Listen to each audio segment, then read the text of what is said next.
question of the day. My daughter is dyslexic. Should I tell her that she's dyslexic or not?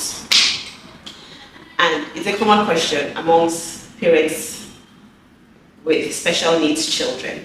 But I'd like to say that over the years, working with special needs children, particularly children who are dyslexic, they know that something is going on. They know that there's an issue, right? And they are aware that they are struggling compared to their peers, particularly when you get to grades 3, 4, and 5, right? They are aware. They can see it, they can see that these children are doing well, but I'm struggling. They're doing well in reading, writing, spelling, math problems, but I seem to be struggling, irrespective of the efforts I'm putting in. I'm putting in so much effort to study, to understand, but it's not just yielding anything. There's no results to show for it. I don't have any positive results to show for it, particularly in grade 5, right? Because for us in Nigeria, grade 5 means your child is getting ready to write the common entrance examination. So at that time, you have lots of practice going on, revision work, trying to catch up with the topics or the curriculum that should be covered before you sit for the exams. A lot of testing is going on in grade 5, grade 4, grade 5, and so the child knows, I'm not doing well. He keeps repeating the same exercise over and over again, and he's still not doing well. She's still not doing well. So they are aware that they are struggling compared to their counterparts, compared to their classmates. And a lot is going through your daughter's mind, going through the children's minds at this time. So it's very wrong to invalidate their feeling, by saying, oh, nothing is wrong, nothing is happening, it's just in your head. It's not in their head. They are seeing it, they are seeing their scores, they are seeing teachers' remarks, they are hearing teachers' remarks, they are even hearing remarks from their friends, So it's a topic that should be discussed with your child. The right time is up to you, but like I said, by grades 3, 4, 5, they are aware. But I've always thought, or I've always believed that the right way or the best way is to use a report. It has always worked for my clients, for parents that I work with. When you have a report, maybe from a clinical psychologist or a special needs expert, a dyslexic expert, someone who is an expert in learning disabilities or educational matters. Once you have a report from that person concerning your child's situation, so it can be autism, it could be dyslexia, it could be dyscalculia, dysgraphia, whatever it is, ADHD, a report always helps. And you decide, I'm going to have this discussion with you decide you're going to have this discussion with your child. There are ways to go about it. It's very important that you have a positive outlook while having this discussion, because this period is not a time to make your child feel bad. Your daughter is already feeling bad, like, I'm not doing so well. She's already feeling bad that she's probably not making you as proud as other children are making their parents, because her scores are not showing up and she wants them to show up. You come in with a positive outlook, and you make sure your child is not feeling bad. Even the way you talk to your child, you're not apportioning any blame, right? You're not making your child feel guilty. So you have the report and you're like, for instance, hi Shama,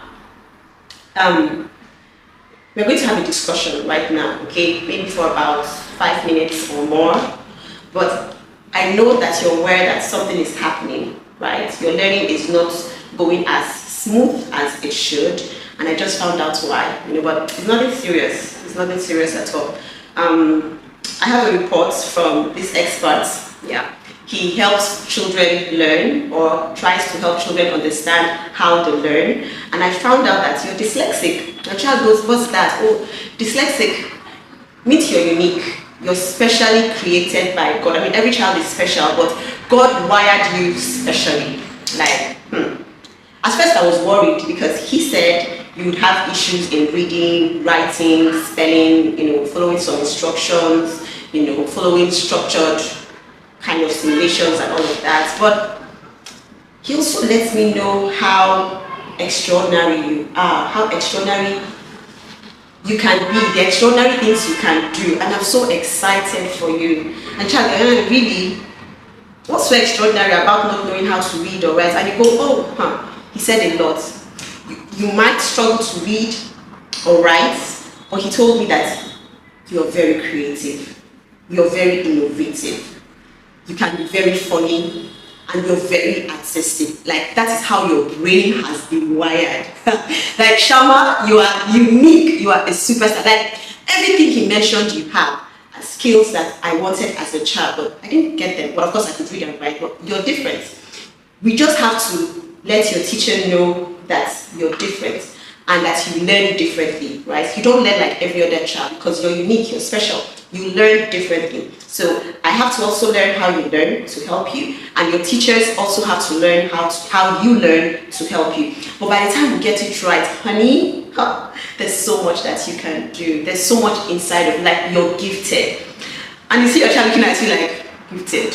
I'm getting 10 over 50 in English, and she's saying I'm gifted. And that's when your storytelling comes in. But then you have done a lot of research. Like, yes, do you even know that there are so many people that have this issue you're facing now that are doing great things? In fact, they told me that because of how you're wired, you will make an amazing entrepreneur. You will do well in business because you think outside the box. Like, there are so many people, Albert Einstein, Walt Disney. You know Walt Disney? Parents, please, I hope you know Walt Disney.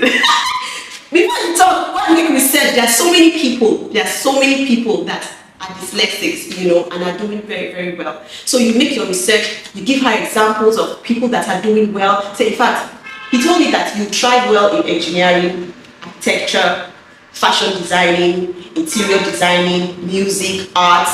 Honey, hey, you have all the skills that will help you to thrive and function in the future, in this century and beyond. And I'm so happy for you. You don't think like every other person. You think outside the box. When everybody's thinking A, B, C, you're thinking A to the power of 2, B to the power of 3, root square of C, and that is so beautiful. I'm so proud of you, okay?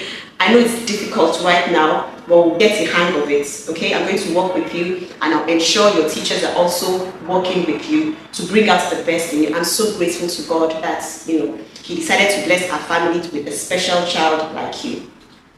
Whether you like it or not, even if she's feeling bad, right? You've found a way to pep up her spirits.